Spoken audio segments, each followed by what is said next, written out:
우리 신구약 중간사 이 성경 공부에 참여하신 여러분 모두를 환영하고 또 축복합니다. 저의 개인적인 그런 소망 가운데 하나가 평신도 사역자들이 좀 많이 세워지는 거였는데 어떻게 하다 보니 많이 못 세웠어요.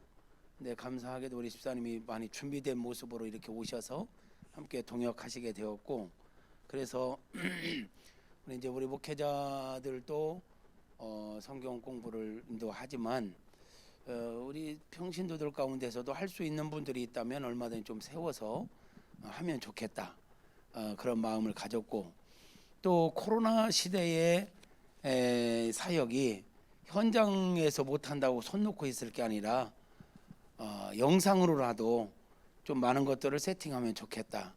제가 이제 그냥 꿈꾸고 있는 것 가운데 하나가, 사람이 태어나서 죽을 때까지의 모든 여정 가운데 그 시기마다 가져야 될 어떤 삶의 자세와 신앙의 자세들을 신앙적으로 한번 좀 정리해 보고 싶은, 그래서 전인 교육이라는 게 단순히 교회 학교라는 게 어린이부만 성경 공부를 하고 분반 공부하는 게 아니라 어른들도 청년은 청년 시기에 해야 할 게 있고, 중년기에는 그때 해야 될 거, 노년기에는 노년기에 또 집중적으로 해야 될 게 있기에, 그런 것들을 좀 그렇게 전인 교육을 하기 위해서 나와 있는 교재가 마땅치가 않아요. 그래서 하여튼 그거를 한번 만들어 보고 싶은 개인의 욕심이 좀 있어요.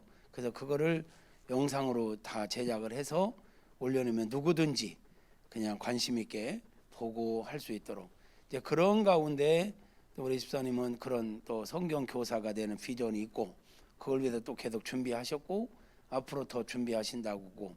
그러니까 그러면 이걸 한 가지 좀 하시면 좋겠다.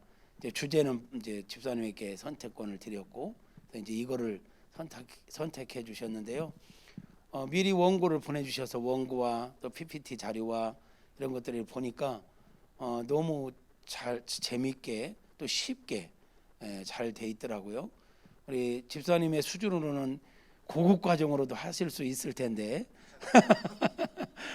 제가 우리 서윤이의 수준을 생각해서 아주 쉽게 이제 좀 부탁을 드렸어요. 그래서 이런 강의가 쉽게 하는 게 사실은 어렵거든요.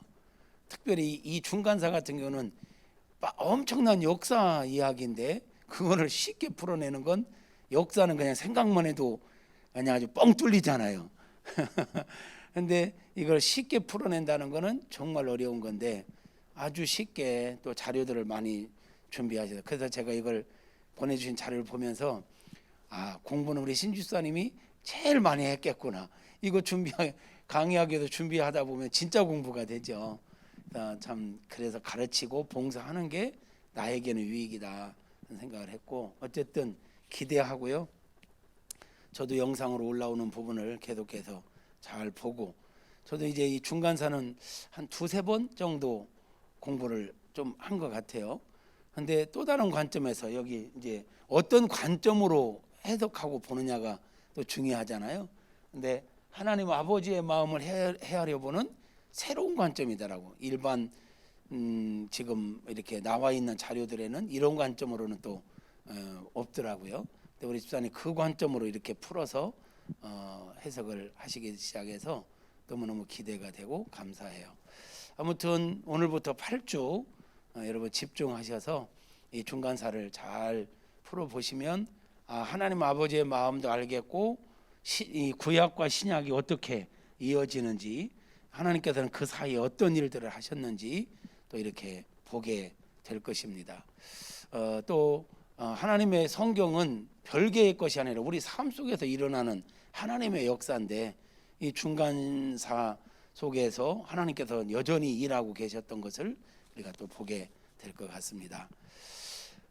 먼저 기도하지요. 하나님 아버지, 오늘부터 신구약 중간사 이야기 성경 공부를 시작하게 됩니다. 우리 교회에서 새 신자가 등록하면 새 신자 성경 공부는 우리 평신도들이 담당했었지만, 이렇게 정식으로 성경 공부반을 개설해서 하는 것은 처음으로 25년 만에 역사에 발자국을 떼는 첫 순간입니다. 이 귀한 일에 우리 신봉근 집사님 헌신하셨습니다. 사랑하는 집사님에게 은혜 위에 은혜를 더하시고 지혜와 계시의 영을 더 부어주셔서 하나님의 마음을 우리 성도님들과 함께 나눌 때 본인도 또 함께한 모든 성도님들도 큰 기쁨이 있게 하시고 하나님의 마음을 밝게 알게 되는 은혜가 있게 하여 주시옵소서. 사모하는 마음으로 또 겸손한 마음으로 참여한 우리 장로님, 권사님, 우리 집사님들, 우리 청년들의 학생들에 이르기까지 주의 영이 함께하여 주시고 만족한 은혜로 충만하게 하옵소서. 8주 동안 완주할 수 있도록 모든 여건 환경을 주장하시고 인도하여 주시옵소서. 특별히 교수하는 우리 집사님에게 은혜 위에 은혜를 더하여 주시옵소서 의탁하오며 예수 그리스도의 이름으로 축복하며 기도드립니다. 아멘. 아멘. 자, 신구약 중간사 이야기의 최고의 강사이신 우리 신봉근 집사님을 여러분에게 소개하겠습니다. 박수로 맞이합니다. 네.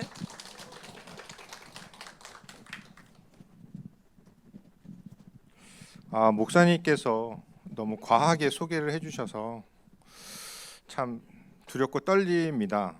그 첫 번째라고 하니까 또 제가 또 스타트를 또 잘 해야 되기에 일단 그럼에도 불구하고 제가 최선을 다해서 준비한 것을 최선을 다해서 전달하겠습니다. 우리 목사님께서 하나님께 감사의 기도를 이제 해주셔서 제가 특별히 준비했던 기도는 하나님께 드리는 기도는 아까 제가 기도드렸고 제가 이 자리를 빌어서 좀 감사드릴 분들이 참 몇 분 계세요. 그거 좀 말씀드리고 진행을 해도 될까요? 예, 첫 번째는 지금 말씀해 주신 담임 목사님께 먼저 좀 감사를 드립니다. 제가 이제 등록하고 저희 집 신방 왔을 때 제가 성경교사의 비전이라는 말씀을 슬쩍 한번 얘기한 적이 있어요. 근데 그것을 잊지 않으시고 그 금년 초에 제안을 저한테 오히려 해주셨어요. 제가 뭐 짧은 신앙생활 하는 동안에 담임 목사님이 평신도한테 성경을 가르쳐 보겠냐 이렇게 제안해 주신 분은 처음이세요. 제가 해보겠다고 했을 때 하지 말라고 하신 목사님들은 몇 분 계셨는데 네 실력이 어떤지 근데 본인께서 보시고 저를 어떻게 보셨는지 일단 제안을 먼저 해주셨다는 점이 너무너무 감사하고 두 번째는 제가 이 건에 관련돼서 우리 목사님께 두 번을 좀 불편하게 해드렸어요. 첫 번째는 좀 이따 설명해 드리겠지만 첫 번째 기획안 갖고 협의 드리고 보고 드렸을 때 그걸 이제 승인 받았는데 제가 방향을 좀 바꿨어요. 그래서 또 한 번 승인 받으면서 자료를 보내드렸는데 이 파워포인트 자료가 8주 동안에 보면 총 몇 페이지 정도 될 거냐라고 보면 100페이지가 넘어요. 그거를 제가 이제 다 만들어서 목사님께 감수를 부탁드립니다 했더니 목회 가운데 되게 바쁘신 가운데도 이틀 만에 보시고 저한테 격려를 해주셨어요. 기대가 많이 된다. 빨리 하자. 그래서 그게 너무너무 감사하고요. 우리 부목사님들도 목회하시는데 상당히 바쁘셨을 텐데 제가 보내드린 자료 다 감수해 주시고 격려해 주셔서 너무 감사합니다. 그리고 첫 번째 자리에 이렇게 또 믿음이 좋으신 것 같아요. 목사님 홍보 한 번에 나 한번 들어봐야 되겠다 이게 신청하기가 참 쉽지 않을 텐데 이렇게 일단 와주셔서 너무 감사합니다. 끝으로 우리 그 짠소금 학생부 우리 서윤이 학생 오늘 중요한 약속이 있는데 제가 뭐가 중요한지를 잘 봐라 해서 그 약속을 연기하고 온 우리 서윤이 학생 너무 고마워요.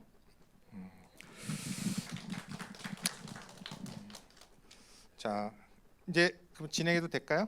네, 그래서 제가 감사하는 마음으로 또 환영의 의미에서 여러분들한테 꽃을 준비했습니다.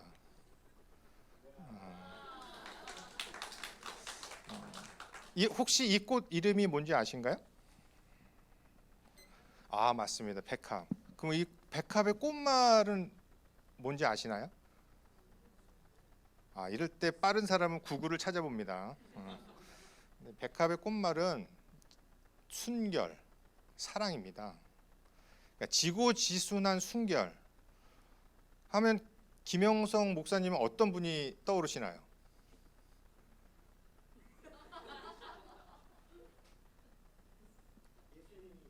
아, 예수님이요. 그럼 우리 표정의 사모님은 지고지순한 사랑과 순결하면 떠오르신 분이 누구신가요?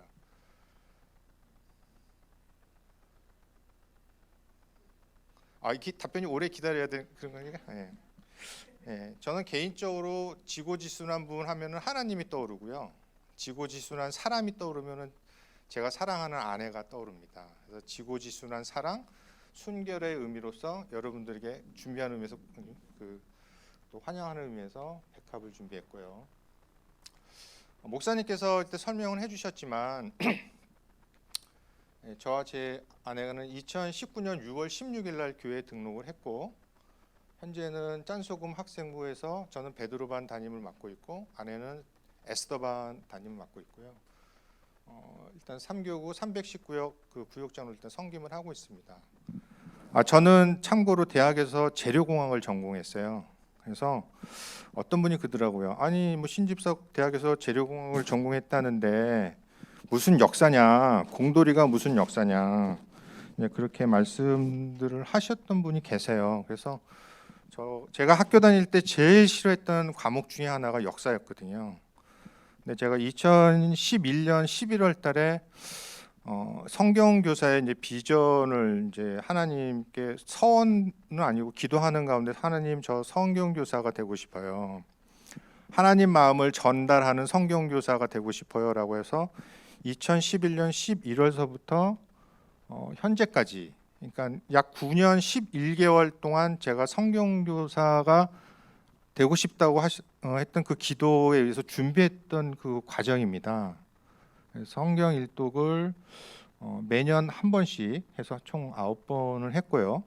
그다음에 성경과 역사, 성경과 과학, 성경과 지리, 그다음에 성경과 문화. 그 성경 교사의 비전을 저한테 영향을 주신 목사님이 권면했던 내용들입니다. 성경을 제대로 알려면 역사를 알아야 된다. 그래서 이 내용 중에 성경과 역사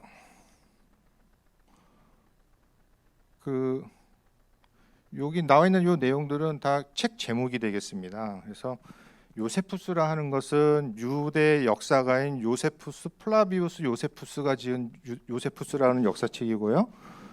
그다음에 이 역사라고 하는 책은 역사의 아버지인 헤로도토스가 지은 역사라고 하는 책이고, 교회사는 그 목사님이 추천해 주신 이야기 교회사를 읽었고, 역사 드라마로 읽는 성경은 류모세 목사님 거고, 성경과 5대 제국, 고대 전쟁, 고대 정치, 이 부분은 우리 정지윤 목사님이 제일 좋아하시는 조병호 박사님 관련된 거 읽었고, 신구약 중간사는 서점에 가면은 뭐 많습니다. 근데 제가 주로 노호 목사님 거하고 유모세 목사님 거하고 조병호 박사님 거 해서 신구약 중간사를 읽었고요. 그다음에 요즘 언어는 젊은이들이랑 하려면 반드시 과학을 알아야 됩니다. 그래서 과학 공부를 해야 된다 해서 창조과학 세미나 중에서 그 김명현 박사님의 창조과학 세미나 동영상이 있어요. 유튜브에 쳐보시면 나오거든요. 그래서 그분 걸 보고 요거는 제 아들이 추천해줘서 공부하게 됐고요. 그다음에 성경과 지리 좀 이따도 잠깐 설명하겠지만 이 지리는 그 성경을 이해하는 데 되게 중요합니다. 그래서 아틀라스 지도하고 과연 이 일이 있었던 거냐 해서 이 고고학 관련된 부분, 그다음에 역사와 지리로 보는 성경, 요거는 총신대학원 교수님이시자 목사님이신 이문범 목사님께서 방송하시는 내용을 일단 청취를 했고요. 그다음에 문화 관련된 부분은 그 유모세 목사님의 열린다 성경, 그다음에 이스라엘 땅에서 공부하신 정종숙 전도사님이 지으신 이스라엘 땅에 있는 식물 도감, 그다음에 성서의 땅이라고 하는 그 영상, 그러니까 세계 성서 공회에서 그 발간한 비디오가 있어요. 그래서 그거 이렇게 보고 공부를 준비하고 있고요. 앞으로도 계속 그 조금 더 나은 성경 교사가 되기 위해서 조직 신학이라든지 뭐 언어 관련된 부분을 좀 생각은 하고 있는데, 언어는 조금 좀 시간을 좀 많이 가지려고 하고요. 조직 신학 관련된 부분은 조금씩 한번 해보고 싶은 생각은 있습니다. 그래서 제가 비록 공돌이기는 하지만 이렇게 공부를 했다는 거를 말씀드리는 건 잘난 척하려고 드리는 게 아니고요. 야, 공돌이가 무슨 역사냐라고 했을 때 저 사람 얘기하는 건 좀 신뢰할 만하다라고 생각할 수 있게끔 해서 만든 겁니다. 그리고 우리 서윤이는 요 여정을 잘 보면 요게 도전을 좀 했으면 좋겠어요. 우리 서윤이는 심리학 그 전문가가 되고 싶은 꿈을 갖고 있거든요. 어떤 걸 준비를 해야지 내가 전문가가 될 수 있는지 하나의 그 방법이니까 요거를 차용해서 진행했으면 하는 마음에서 쓴 거예요. 절대 잘난 척하려고 쓴 거 아닙니다. 예, 좀 넓은 마음으로 이해해 주시고요.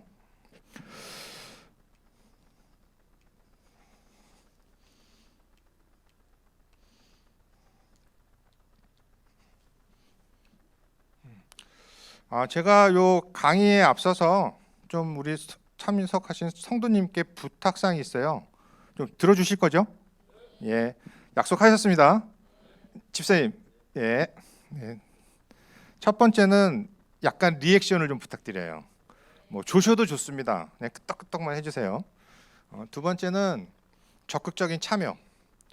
그러니까 성경 찾고 읽겠습니다 했을 때 좀 적극적으로 좀 읽어주시고, 또 퀴즈가 있습니다. 우리 목사님께서는 시험 보라고 하셨는데 시험 보면 한 명도 안 오실 것 같아서 간단히 퀴즈를 준비했고요. 그다음에 소감 발표, 그다음에 소감 나누기, 이때 좀 적극적으로 참여를 부탁드릴게요. 제가 서울에 살다가 여기 충청북도 이사 오다 보니까 여기는 양반 터울이었는데 정말 점잖으시더라고요. 반응이 좀 무디신데 좀 요즘 우리가 5G 시대잖아요. 그러니까 좀 빨리빨리 좀 부탁 좀 드릴게요. 세 번째는 영어하고 한자가 가끔 등장해요. 뭐 잘난 척하려고 하는 게 아니라 원본이 이렇게 쓰여져 있어요. 그러니까 역정내지 마시고 이게 이런 뜻이구나. 그래서 이해해 주시고요. 마지막은 제 자료가 일단은 제가 다 작성을 했어요. 물론 사진도 퍼오기도 하고 제가 작성한 것도 있고, 그래서 제가 작성한 거는 상관이 없는데 구글에서 사진을 퍼온 것들은 나중에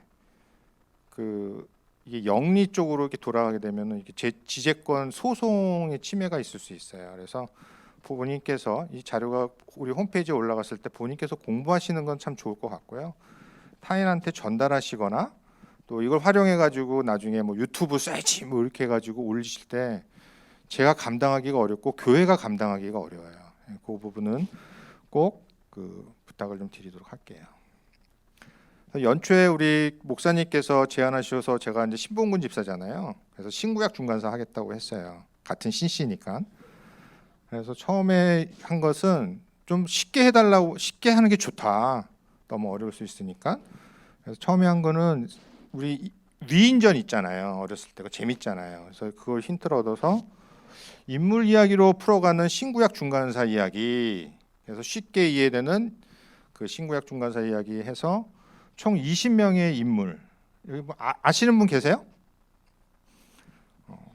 여기 이분이 누구인지 아시는 분 계세요? 이분이 고레스. 그다음에 여기 다리우스 히스타페스, 아수에로, 아르닥세르크세스. 처음 들어보시는 이름 느낌인 것이, 이게 페르시아 황제 중에서 성경사적으로 이렇게 영향을 미쳤던 황제들입니다. 그다음에 헬라는 요분은 아시겠죠? 네, 알렉산드로스, 알렉산더, 더 그레이트 알렉산더 대왕을 얘기하고요. 요분은 프톨레미 2세, 70인역 성경을 편찬하라고 지시한 프톨레미 2세고요. 요 사람은 안티오쿠스 3세 대왕이고, 요 사람이 되게 유명한 인물이에요. 안티오쿠스 4세. 그다음에 요 뭔가 좀 싸우는 것 같죠, 서윤아?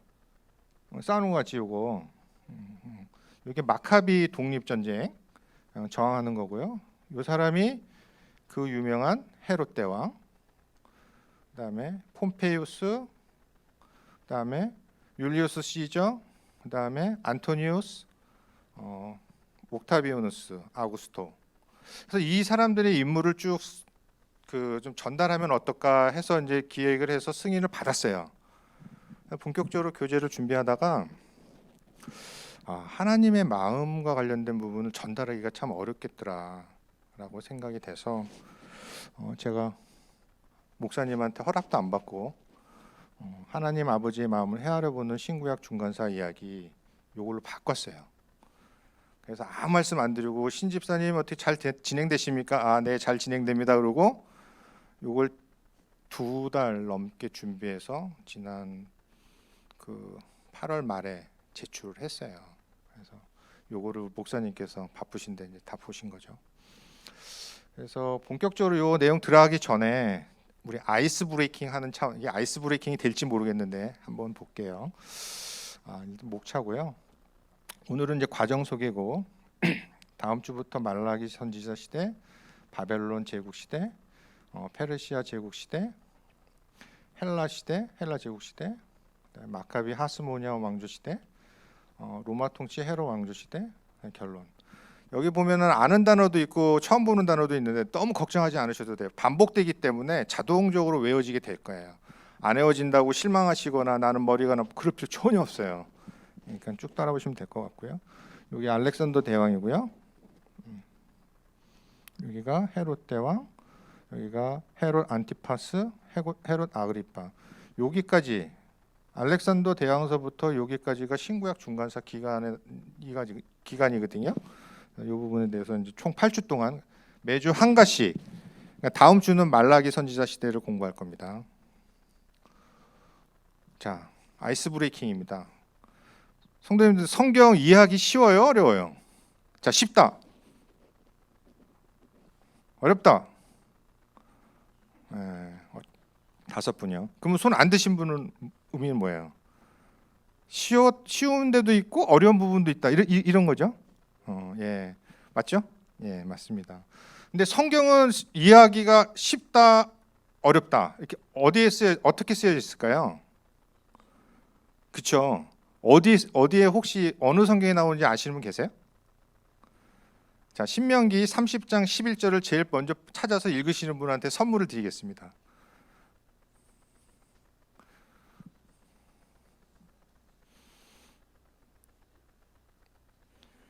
네, 표정의 사모님.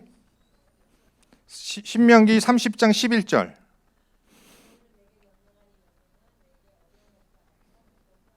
네. 여기서 했죠. 신명기는 신명나는 성경책이죠. 예, 잘 따르면 복을 받기 때문에 신명나는 거죠. 근데 정확한 의미는 거듭되는 명령을 기록한 책이다라는 뜻입니다. 그래서 신명기 30장 11절 광야 2세대한테 모세가 뭐라고 얘기하냐면 내가 오늘 너희에게 이스라엘에게 명령한 신명기 내용은 이 명령은 이스라엘 너에게 어려운 것도 아니요 먼 것도 아니라 이렇게 쓰여 있어요. 그럼 성경은 분명히 모세는 광야 2세대한테 성경이 쉽다고 쓰는 거면 어렵다고 얘기하는 겁니까?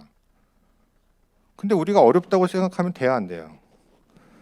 안 되긴 뭐 안 돼. 어려운 건 어려운 거죠. 예, 어렵습니다. 근데 왜 어렵냐면 저도 어려웠던 분도 제 상황을 한번 말씀을 드려볼게요. 성경을 처음 읽을 때 창세기부터 읽으면 시간과 함께 스토리가 진행이 되니까 성경을 이해하는데 어떤 착각을 하냐면 성경은 시간대 순서대로 편집되어 있어 라고 착각을 하기 시작합니다. 어디까지 그렇게 가요?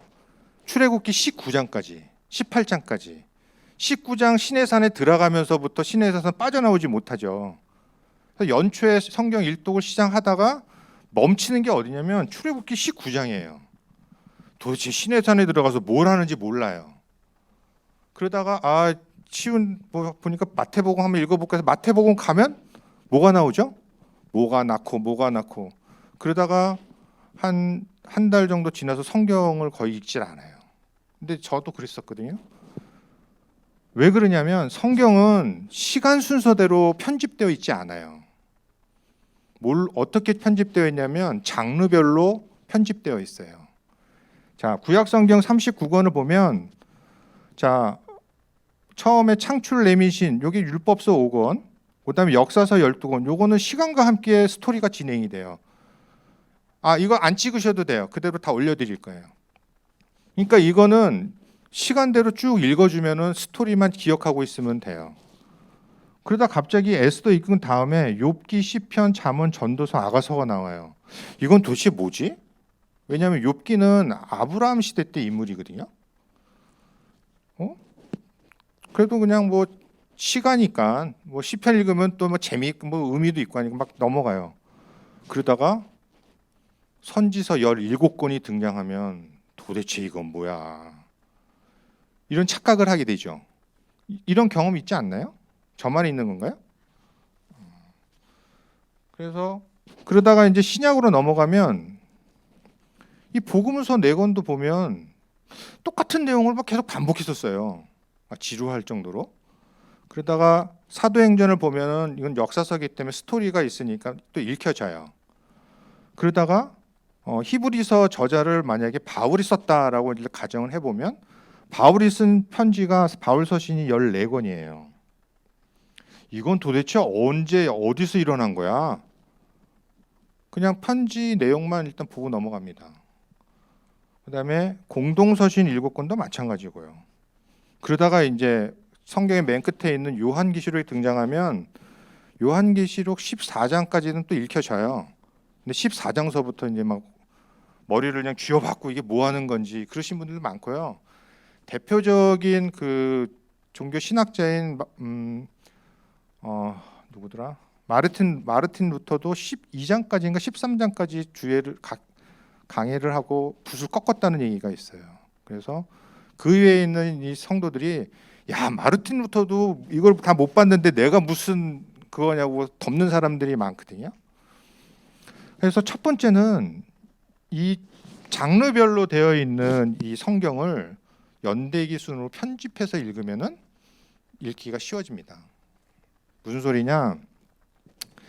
구약 성경의 역사서 중에서 열왕기하, 그다음에 에스라 요 책하고 여기서 얘기하는 대선지서 5권, 소선지서 12권, 이 선지서 17권을 흩어 모여 하는 거예요. 그러니까 사이사이에 껴넣는 거예요. 그 시대에 벌어졌던 사건들로. 그래서 보면 구약 성경은 역사서 그렇게 읽고요. 신약 성경은 역사서인 사도행전과 바울서신 14권을 사이사이 집어넣어서 그때 벌어졌던 것들 사이사이 집어넣어서 성경을 읽는 겁니다. 무슨 말씀인지 이해되시겠어요? 자, 제가 표로 보여드릴게요. 자, 이게 구약 성경과 신약 성경인데요. 자, 구약 성경을 어떻게 읽냐면, 자, 노란색으로 되어 있죠. 열왕기하 1장서부터 13장까지 읽고, 그 다음에 요나서를 읽어요. 왜냐하면 요때가 여로보암 2세 때 얘기거든요. 그러니까 요나가 등장한 시기가 여로보암 2세 때다 해서 요때 읽어주는 거고, 그 다음에 열왕기하 14장을 읽고 아모스, 호세아, 요엘서를 읽는 거예요. 왜냐하면 요때 아모스, 호세아가 북이스라엘에 가서 열심히 전도할 때거든요. 하나님한테 돌아와라. 하나님, 너 가던 길 멈추서 하나님께 돌아와. 그렇지 않으면 죽어. 망할 거야. 그리고 열왕기하 15장 16장을 읽고 미가, 이사야 1을 읽는 겁니다. 이사야는 총 66권으로 구성되어 있지만 많은 신학자들이 2명이 썼을 거다. 그래서 1장서부터 39장까지는 이사야 1이고 그 이후에 제2 이사야다 해서 40장에서 66절까지 요거 읽고 나훔서, 오바댜서까지 다 읽어주는 거예요. 요 시대 때 요 선지자들이 활동했기 때문에. 그리고 나서 열왕기하 17장 23절 읽고 하박국, 스바랴, 예레미야 이렇게 읽어주는 거예요. 여기 또 처음 들어보는 뭐 선지자 이름 나왔다도 전혀 할 거 없어요. 요거는 이제 예레미야 남유다가 이제 멸망하기 전에 활동했던 선지자들입니다. 그다음에 25장을 읽고 예레미야 예가를 읽습니다. 완전히 불타버린 예루살렘을 보고 예레미야가 애가를 지은 거죠. 그다음에 다니엘, 에스겔. 다니엘과 에스겔은 각각 제1차, 2차 포로 때 그 바벨론한테 포로로 잡혀갔던 이제 다니엘 같은 경우에는 왕족이고요. 에스겔은 제사장 출신이에요. 이거 읽고 그 다음에 등장하는 게 뭐냐면 에스라서를 1장서부터 4장 읽고 학계 스가랴서를 읽는 겁니다. 이 학계 스가랴서는 성전 재건을 독려하는 선지자들이죠. 그다음에 에스라 2에서 5장 6장을 읽고 에스더 역대상하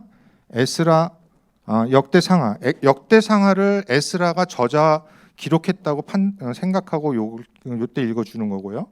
그다음에 에스라서 7장과 10장 읽고 나서 느헤미야서를 읽는 이런 흐름으로 읽으면 그나마 조금 이해하기가 쉬워요. 그러니까 이게 시간대로 이렇게 흘러가니까 이런 건가 보다라서 일단 틀을 잡고요. 신약 성경은 사도행전 1장에서부터 18장 11절까지 읽고 데살로니가 전후서 갈라디아서 여기 1차 전도 여행을 마치고 2차 전도 여행을 가서 여기 1차 전도 여행 때 그 전도했던 교회한테 쓴 편지예요. 그다음에 사도행전 18장 12절서부터 19장 20절까지 읽으신 다음에 고린도 전후서와 고린도 전후서하고 로마서까지 읽어야 되는데 요 이렇게 되어 있죠. 요거는 에베소에서 고린도 교회 얘기를 들어요. 바울이 야 거기 그 누구죠? 아볼로로 갔더니 고린도 교회에 이런 10가지 정도의 문제가 있다고 해. 그래갖고 바울이 그러면 안 되는데 그래서 편지를 씁니다. 에베소에서 고린도한테. 그게 고린도 전서, 고린도 후서도 구조상 보게 되면 2개. 그래서 전체적인 내용을 잘 보면 바울이 고린도 교회에 보낸 편지는 총 4개라고 하시는 분도 계시고 총 3개라고 하시는 분도 계세요. 일단 고린도 전서, 전후서를 읽고 그 다음에 로마서는 뭐냐면 사도행전 19장 21절에서 20장 3절까지 읽으신 다음에 바울이 어디에 있냐면 고린도에 있어요. 에베소에서 고린도로 넘어가요. 그래서 거기서 3개월인가 그 체류하면서 내가 이제는 어디로 간다? 로마로 가기 때문에 미리 로마에 있는 교인들한테 편지를 보내요. 그게 로마서예요. 로마서 어렵다고 하는데 편지예요. 사랑하는 교인한테 쓴 편지가 어렵진 않겠죠. 우리가 당시 문화라든지 이런 걸 이해하지 못하기 때문에 어려운 것 같아요. 그다음에 사도행전 20장 4절서부터 28장까지 읽고 에베소, 골로새, 빌레몬, 빌립보, 디모데전서, 디도서, 디모데후서 이렇게 읽는데요. 요 사이에 어떤 일이 있냐면 바울이 로마의 감옥에 잡혀요. 그 시저한테 항소하러 가죠. 거기 그 가정 감옥에 있으면서 쓴 4권의 책이 요 에베소서, 골로새서, 빌레몬서, 빌립보서 이거를 옥중서신이라고 해요. 그래서 에베소, 골로새, 빌레몬서는 그 지역의 한 곳에 있어서 편지를 보낸 거고 빌레몬서는 개인, 에베소서, 골로새서는 교회. 그래서 이거 회람하는 서신에서 회람서신이라고도 해요. 그다음에 빌립보서는 마케도니아의 가장 큰 성인 그 빌립보 교회한테 보낸 편지. 요거를 목회 서신이라고 해요. 그리고 풀려납니다. 그래서 다시 전도 활동하면서 쓴 편지가 디모데전서와 디도서. 요게 오늘 목사님께서 말씀하셨던 목회 서신이에요. 그리고 마지막으로 그 메머틴 감옥에서 순교하기 전까지 있었을 때 쓴 마지막 편지가 2권 있는데 한 권이 확실한 거는 디모데후서. 요 히브리서는 여러 가지 설이 있는데 제가 이제 그 영향 미친 목사님 표현에 의하면 유대교 믿다가 그리스도 믿다가 다시 유대교로 간 사람들한테 편지를 쓴 건데 이 왔다 갔다 했던 사람이 제일 싫어하는 사람이 누구냐 하면 바울이에요. 바울이 이름이 들어가면 편지 읽지도 않을 거다 해서 바울이 쭉 쓰다가 잘라버리고 그것을 동행했던 그 의사 누가가 마무리했을 거다라고 하는 게 그 한 가지 설이에요. 그래서 저는 그거를 이제 신뢰하고 그래서 히브리서까지 바울이 썼다. 그래서 요걸 요렇게 시간과 함께 편집하게 되면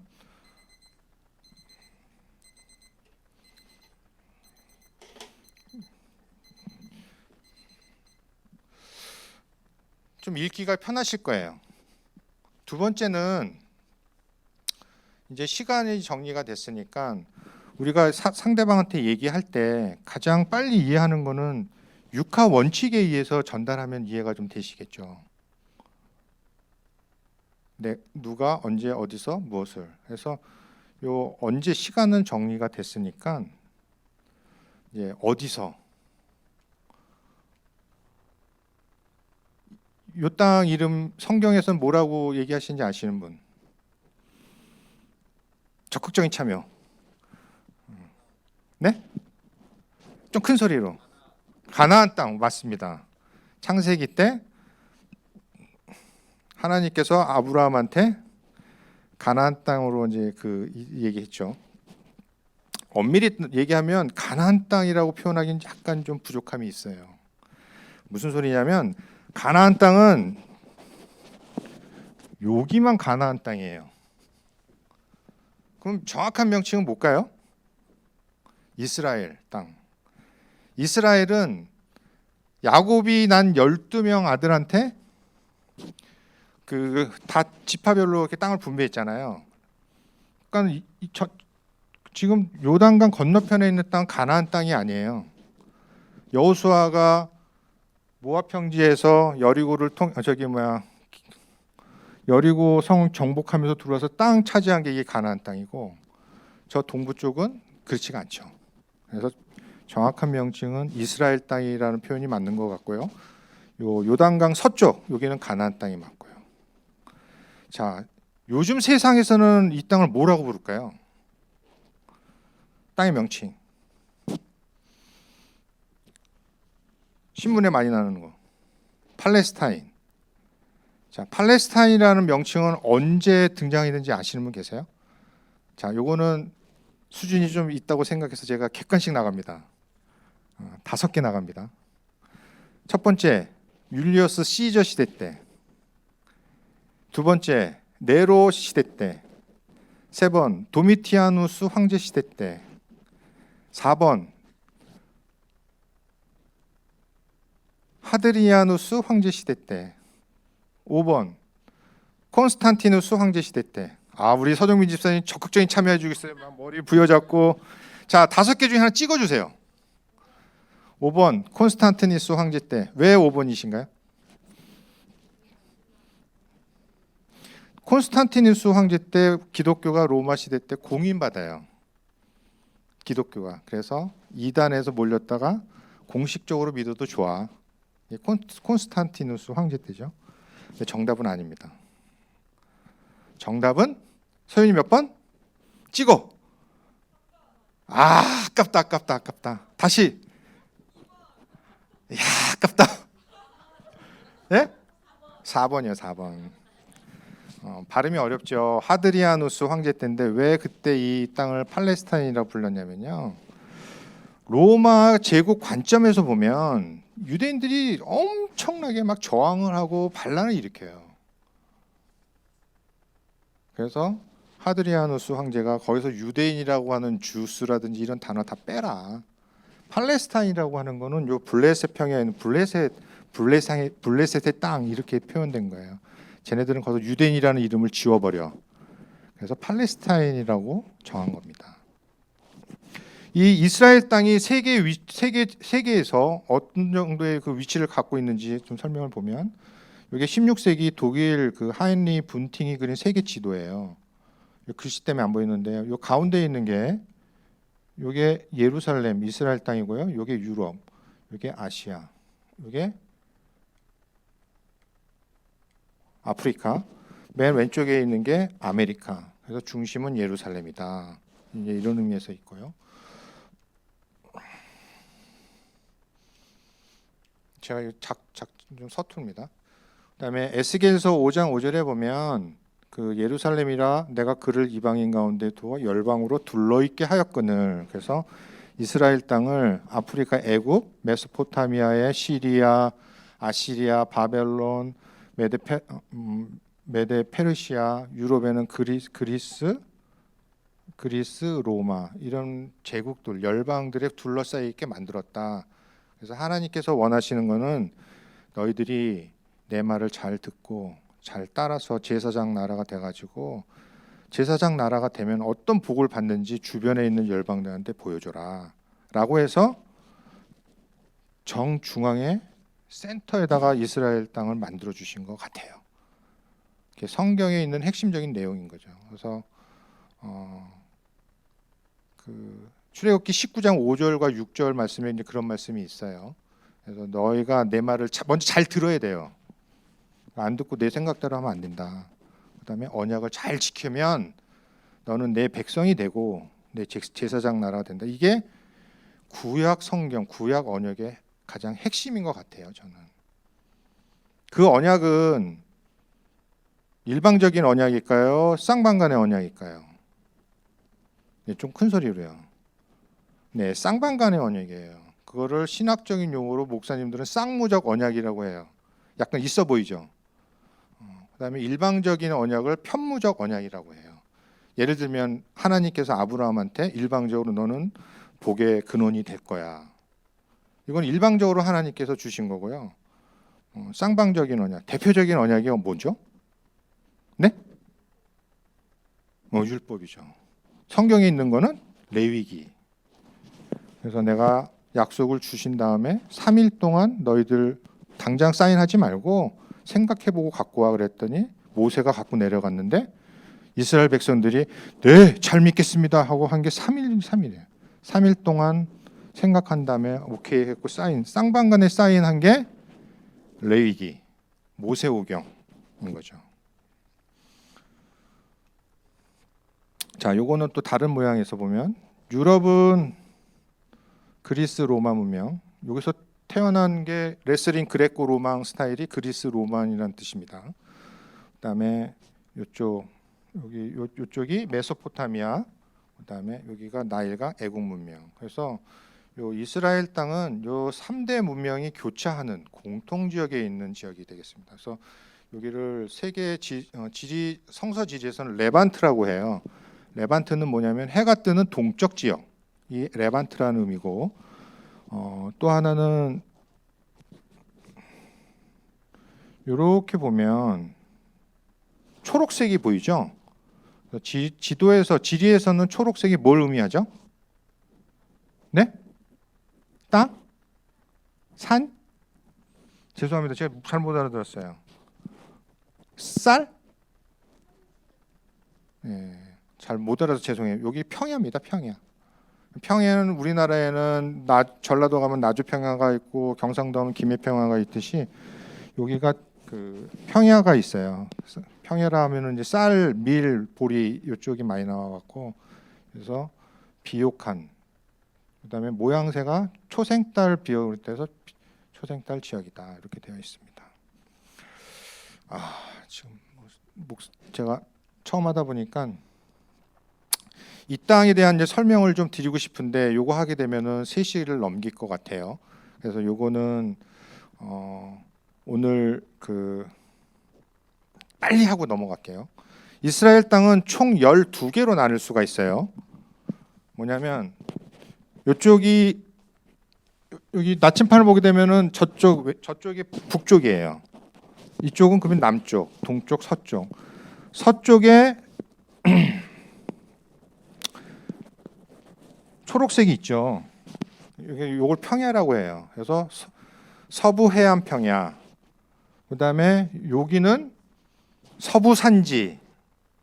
그러니까 우리나라 생각하면 우리나라는 도읍을 주로 평지에다 짓잖아요. 근데 이스라엘은 그렇지가 않아요. 산지에다 져요. 대표적으로 예루살렘이 해발 몇 미터냐면 여기 보면은 734m로 나와요. 그러니까 꼭대기에 있는 거예요. 헤브론은 1010m. 우리 여기 속리산이랑 비슷한 높이에요. 이게 서부 산지. 그다음에 염해 요단강 갈릴리 바다는 해발 마이너스 여기는 400m, 여리고는 200m. 그러니까 푹 꺼지는 거죠. 고도차가 엄청나죠. 여기를 요단 계곡, 저 요단 동편을 동부산지 이렇게 해서 그 세로 지리상으로 보면 경도로 보면은 4개로 쪼갤 수 있고요. 이쪽 동에서 서로 가르면은 여기 예루살렘 밑으로 여기가 이렇게 해서 남부, 중부, 북부. 그러면 4, 32, 12개에 유다 산지하고 블레셋 평이 요 사이에 구릉이 있어요. 한 300, 해발 300m 되는, 여기가 셰펠라 평원이라고 해요. 성경에서는 평지라고 번역은 되어 있는데 우리가 생각하는 그런 평지가 아니고 예루살렘에서 봤을 때 743m에서 봤을 때 343m는 낮겠죠. 그래서 평지라고 하는 거예요. 요 평지에 골짜기가 몇 개 있다? 5개. 그래서 아얄람 골짜기서부터 소렉, 엘라, 그다음에 마레사, 라기스. 처음 들어보시나요? 아얄라 골짜기는 여호수아가 해야 중천에 떠 있어라 했던 그 아얄라 골짜기고, 소렉 골짜기는 누가 등장하죠? 포도 머리 긴 사람 삼손. 삼손과 드릴라가 소렉 골짜기고, 엘라 골짜기는 머리 지나십니까? 엘라 골짜기는 다윗과 골리앗 싸움.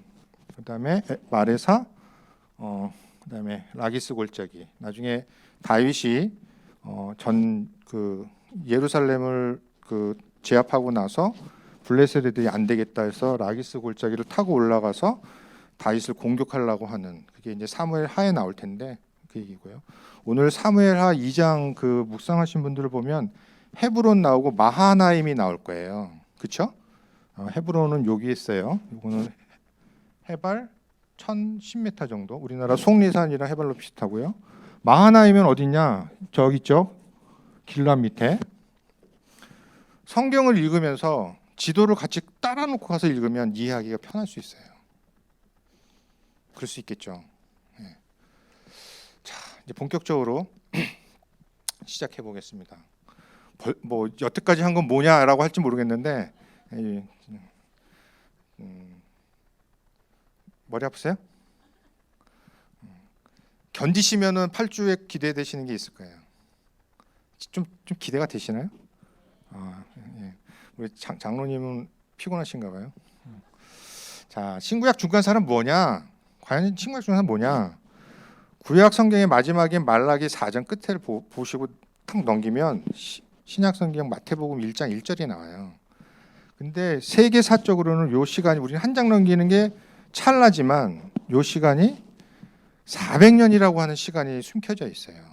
그럼 400년이라는 이 시간 동안에 저 이스라엘 땅에서 어떤 일이 벌어졌느냐, 이게 기록되어 있는 거거든요. 자, 페르시아가 마지막 70년을 남겨놓고 내전에 휩싸였던 시대서부터 헤롯 대왕이 죽는 게 BC 4년에 죽거든요. 그 전에 그 예수님과 세례 요한이 태어납니다. 그래서 말라기 선지자서부터 세례 요한까지가 요 신구약 중간사 기간이 돼요. 근데 이때 당시에 오늘 뭐 우리 이재림 목사님은 학생들 앞에서 암흑기라고 했는데, 왜 암흑기냐? 하나님의 뜻이 전달되지가 않아요. 왜? 하나님의 뜻이 왜 전달이 안 될까요? 하나님은 이때 당시에는 우리한테 성경책이 있었는데 그 사람들 성경책이 없어요. 그래서 하나님 말씀을 대변해 준 사람이 누구냐면 선지자예요. 근데 마지막 선지자가 말라기였다 그랬잖아요. 그러니까 어느 선지자도 보내지 않아요. 그래서 침묵기다. 하나님께서 침묵하고 계시다라고 유대인들이 얘기하는 거예요. 그럼 과연 하나님은 침묵하고 계셨는가? 침묵하셨을까요? 다음 주에 공부해 보면 아시겠지만 하나님이 유대를 떠납니다. 떠난 이유는 뭐냐면 이 유대인들이 바락바락 대들어요. 떠나요. 그래서 세례 요한이 엘리야가 올 때까지 내가 너희들을 떠나겠다. 문 닫고 올라가세요. 그러면서 하나님 마음을 제일 아프게 했던 단어가 뭐냐면 하나님이 이래요. 내가 너희를 사랑했다고. 그랬더니 유대인이 그래요. 하나님이 우리를 어떻게 사랑하셨습니까? 그렇게 얘기를 해요. 그 어떻게라는 말에 하나님이 꼽히신 것 같아요. 그 대답을 준비하는데 400년이 걸리는 거예요. 그래서 요한복음 3장 16절을 보시면 내가 세상을 이처럼 사랑해서 그 단어 하나를 마련하기 위해서 독생자 예수 그리스도를 준비하고 보내는 그 시간이 400년이라는 거예요. 그래서 이 400년을 하나님께서 예수 그리스도를 준비했던 기간이다. 그다음에 신구약 중간사다 이렇게 표현되고 있고요. 요 내용은 스킵을 할게요. 시간이 오늘 3시에 끝내려면 요거 하면 좀 길어질 것 같은데 요 내용은 그 나중에 자료가 올라가면 연도 절대 외우지 마세요. 요 내용이 이렇게 흐름으로 가는구나. 그래서 다윗 왕조가 출범해서 다윗 왕 40년, 솔로몬 왕 40년에서 80년이 지난 다음에 다윗 왕조가 북이스라엘과 남유다로 분열이 되고 북이스라엘은 아시리아에서 아시리아에서 멸망돼서 아시리아한테 통치받다가 BC 586년에는 바벨론이 남유다까지 멸망시켜서 전체를 다 바벨론이 통치를 한다. 고로 이스라엘 땅에 있는 모든 사람들은 바벨론의 통치를 받다가 539년 페르시아의 고레스에 의해서 바벨론이 멸망당하고 그때부터는 페르시아한테 통치를 받다가 BC 333년 알렉산더 대왕에 의해서 헬라 제국으로부터 통치를 받고요. 그 다음에 독립해서 약 한 80년 동안 하스모니아 왕조라고 하는 다윗 왕조랑은 별도로 제사장 왕조가 이스라엘 땅에 구축이 돼요. 그래서 80년 동안 하스모니아 왕조가 출범이 되다가 결국 형제간의 난 때문에 로마가 개입하고 헤롯 가문이 개입하면서 하스모니아 왕조는 끝나요. 요 내용 흐름만 좀 이해하시면 될 것 같고요. 요거는 반복되니까 외우실 필요는 없고 요 흐름만 있다라고 이해하시면 됩니다. 요 기간 빨간색으로 덧칠하는 게 요 기간이 신구약 중간사 400년 기간이 되겠습니다. 이거 왜 알아야 될까요? 이 과정에 대해서 기대치가 있으실 거 아니에요. 우리가 이걸 왜 공부해야 될까요?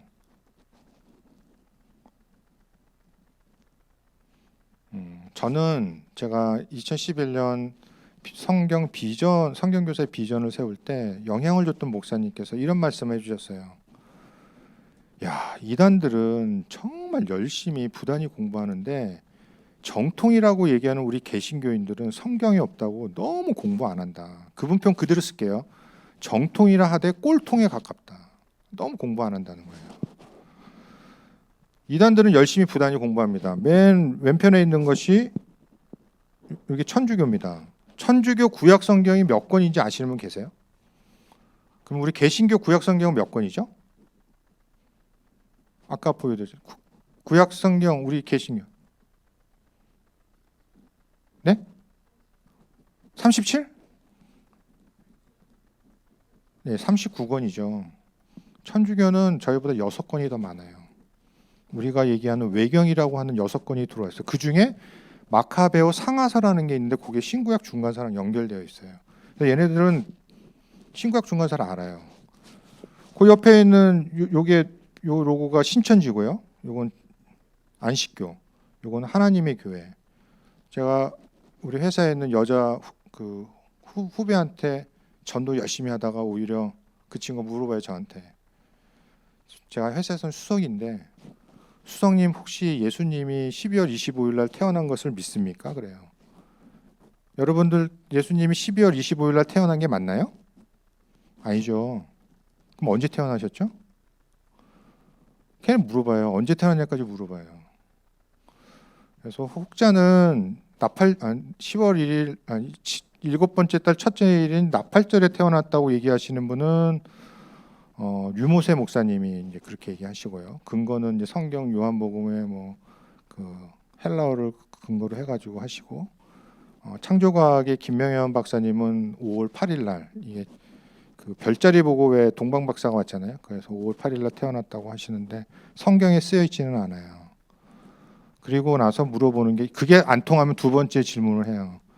구약 성경 하나님의 우리의 형상대로 만든 그 우리가 왜 꼭 삼위일체가 돼야 되느냐? 엘로힘이라고 하는 동사는 복수인데 그 엘로힘이라는 단어는 명사인데 복수인데 왜 꼭 삼위일체냐? 성모는 안 되냐?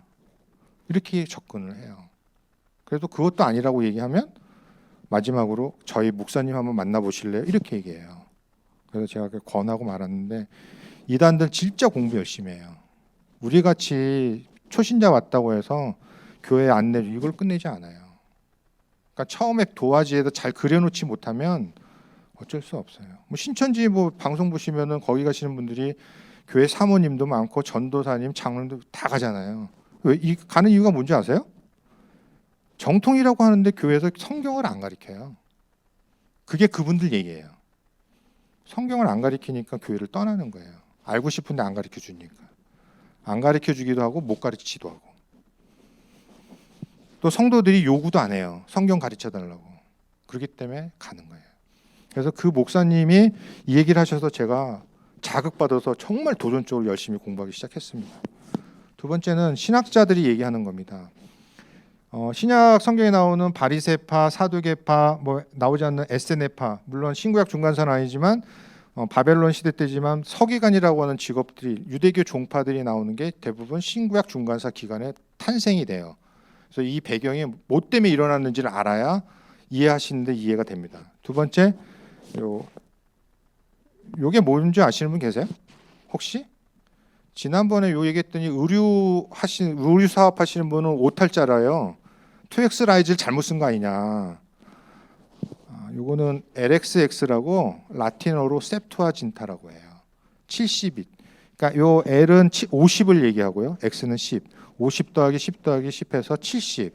그래서 LXX 하면 요거는 프톨레미 왕조 때 히브리어 성경이 헬라어 성경으로 번역된, 이것도 신구약 중간사고요. 수전절 들어보셨죠? 자, 요한복음에서 나오는데 10장 21절 빨리 좀 찾아와 주실까요?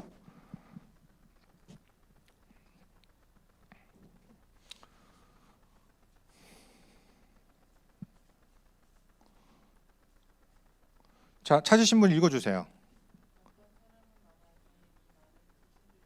10장 요한복음 10장 22절. 네. 네. 요 수전절은 셀루코스 왕조 안티오코스 에피파네스 4세 때 그 더럽혀진 예루살렘 성전을 깨끗게 하고 봉헌한 절기입니다. 그래서 레위기 23장 여호와의 절기에는 등장하지 않는데 신약 성경 요한복음에 예수님께서 수전절이 돼서 예루살렘에 올라간다. 근데 겨울이다. 여기 이제 그런 거고요. 그다음에 로마 통치를 하면서 행정구역이 바뀌어요. 아까 보였던 지도상에 있는 위치들 이름들이 다 바뀌어요. 그다음에 헤롯이 어떻게 등장하는지. 그래서 요 신구약 중간사를 공부를 하시면 신약 성경을 대충 넘겼던 것들이 조금 의미가 부여될 수 있고 이해하기가 좋을 수 있어요. 그래서 왜 얘네들이 이렇게 정쟁했다가 붙었다 이런 것들이 있었는지 이런 내용들을 알 수 있고요. 제가 생각해 제일 중요한 건 이 부분, 마지막 이 부분입니다. 전도서 1장 9절인데요. 역사는 반복이 됩니다. 그래서 역사에서 교훈을 얻을 수 있어요. 우리가 신구약 중간사를 통해서 하나님은 왜 이스라엘 땅을 떠났는지 그 원인을 알게 되면요. 왜 떠났고 떠난 이후에 그 땅에서는 어떤 일들이 벌어졌고 그 지역에서 생활했던 유대인들은 어떤 곤욕과 힘든 상황을 벌였는지를 알게 된다면 우리가 하나님을 마음을 아프게 하면 안 되겠다. 어떻게 하면 하나님 마음을 기쁘게는 못할지언정 아프게 하면 안 되겠다라는 부분에 포커스를 잡고 그것을 배울 수가 있어요. 그래서 전도서 1장 9절, 전도서는 전도할 때 쓰는 성경이 아니고요. 전 맨 처음에 그렇게 알았거든요. 선구자가 자기 인생을 마무리할 때 쓴 유언이나 마찬가지입니다. 솔로몬이 유설 쓴 거예요. 그러니까 인생 개판 치다가 막판에 다시 회개하면서 쓴 책이 전도서거든요. 그때 쓴 말이 뭐냐면 이미 있던 것이 후에 다시 있겠고 이미 한 일을 후에 다시 할지라 해 아래는 새 것이 없다. 역사는 계속 반복된다는 거예요. 그래서 이 공부하는 이유는 우리가 역사를 정확하게 원인, 결과, 그래서 하나님 마음을 아프게 하지 말자 이런 데서 하는 준비를 했고요. 어떻게 공부할 거냐? 일단 스토리는 성경을 중심으로 그 맨 왼쪽에 있는 분이 아까 말씀드렸던 플라비우스 요세푸스이고요. 요세푸스 책을 3권을 썼어요. 유대 고대사 1, 2, 유대 전쟁사, 그다음에 아피온 방망문인데 저희가 신구약 중간사는 유대 고대사 2권의 내용을 해서 갖다 쓸 거고요. 헤로도토스의 히스토리는 요세푸스보다 먼저 졌어요. 이 헤로도토스는 그리스 역사학자거든요.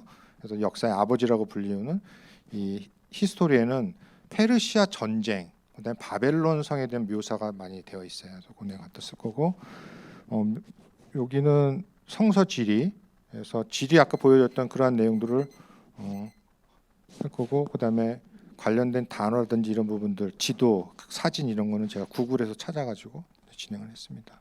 조금만 더 할게요. 그래서 저렇게 내용을 정리한 이후에는 목사님께서 숙제를 꼭 내주라고 하는데 숙제 많이 내주시면 안 올 거죠. 그래서 알림장 간단하게 이렇게 이 정도는 뭐 해주실 수 있을 것 같아요. 그다음에 퀴즈가 있어요. 퀴즈를 맞히면 선물을 드립니다. 선물은 뭐냐? 좀 이따 공개해 드릴게요. 그다음에 그 알림장 확인해서 소감 발표하는 게 있고, 그다음에 마지막으로 요거는 발표하셔도 좋고 자기가 느꼈던 점을 나누는 것도 좋고 아니면 본인이 느껴가는 것도 좋을 것 같아요. 자, 알림장, 퀴즈, 소감 나누기, 심정 나누기 이런 형태로 강의를 진행할 겁니다. 공부하시다 보면 궁금한 게 있을 수 있죠. 그래서 제가 또 친절하게 마련해 놨어요. 우리 교회 홈페이지에 회원으로 가입하셔서 무국중앙 나눔터 클릭하시면 빨간색으로 되어 있죠. 공지사항 나옵니다. 여기 쓰기에 들어가셔서 이렇게 기록하시면 됩니다. 지금 뭐 그 홈페이지 좀 개정 작업한다고는 하시는데 이재림 목사님이 이거 담당하고 계시거든요. 그래서 요 내용도 올려주시면 제가 일주일에 궁금한 사항 올리시면 제가 금요일이나 토요일 날 이때 한꺼번에 궁금하신 내용 이렇게 올리도록 할게요. 자, 여기까지 혹시 질문 있으신가요? 강사가 워낙 시간은 못 지켰지만 잘 했나요? 예. 우리 장로님 고생 많이 하셨습니다. 예. 자, 그러면은 이 알림장인데요. 다음에는 우리 말라기서를 할 겁니다. 말라기 선지자 시대 때. 그래서 말라기서는 4장으로 구성되어 있어요. 그래서 4장 꼭 읽으시고 와주시면 감사하겠습니다. 제가 2분을 초과했습니다. 근데 뭐 목사님께서 7분 정도를 쓰셨으니까 그럼에도 불구하고 좋은 강사는 시간을 잘 맞춰야 되는데 제가 2분을 넘겼네요. 자, 주님께서 가르쳐 주신 기도로 오늘 첫 번째 강의를 마치도록 하겠습니다.